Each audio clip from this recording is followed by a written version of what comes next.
Carlos Alcaraz suffered another disappointing exit from the Rolex Paris Masters and explained why it could be such a tough tournament for him.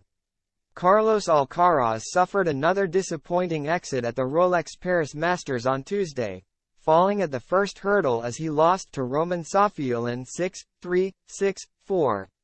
But it's no coincidence that the tough loss came in Paris-Bercy, as Alcaraz has something of a curse at the event, getting injured last year and being left in tears in 2021.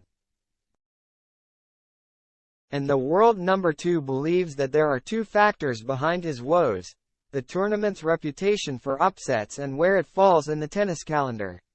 Alcaraz has a tough record at the final Masters 1000 event of the season, going back to when he made his debut 2 years ago. It was an impressive start for the then world number 35 as he upset 8th seed Jannik Sinner in the second round. In his next match, he led Frenchman Hugo Gaston 5-0 in the second set after dropping the first. But the Spaniard suffered a monumental collapse as the home favorite won 7 games in a row to come through 6-4, 7-5. Alcaraz was in tears after the heartbreaking defeat, but he managed to have a better showing when he returned in 2022 as a Grand Slam champion and world number 1. However, the curse continued as Alcaraz picked up an abdominal strain during his quarterfinal match against Holger Rune and was forced to shut down his season, being denied the chance to make his ATP Finals debut. And it was another tough outing in Paris-Bercy on Tuesday when the second seed lost to qualifier Safiullin despite leading by a break in both sets, marking the first time this year that Alcaraz has lost his opening match at any tournament. Given Alcaraz's success, his results at the Paris Masters are something of an anomaly as he has failed to make good memories at the event. And the two-time major winner has shared his theories for his difficulties at the final Masters 1000 of the season. Quote, "Well, I don't know. Probably the season has been so long.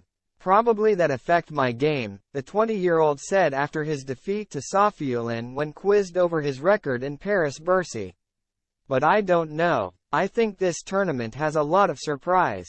I don't know, because if it's, the end of the season, players are tired, no?"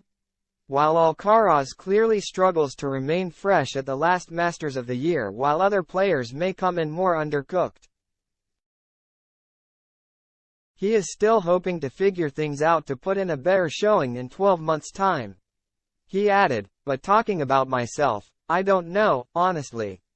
I have to figure out and I'll try to the next years to be better in this part of the year." The Paris Masters has traditionally thrown up some surprise champions, including Jack Sock 6 years ago. In 2018, Karen Khachanov won his first, and so far only, Masters title by beating Novak Djokovic in the final. The Russian has remained a solid top 20 player but waited 5 years to win his next trophy at any level, which came earlier this year in Zhuhai. Alcaraz will be hoping that he can end that next time he returns to Paris-Bercy, likely in 2024. The 20-year-old could even follow in the footsteps of Novak Djokovic, who is back in action for the first time in 6 weeks and will be much fresher than his rivals after opting to skip the Asian swing in order to give himself a better chance at the end of the season.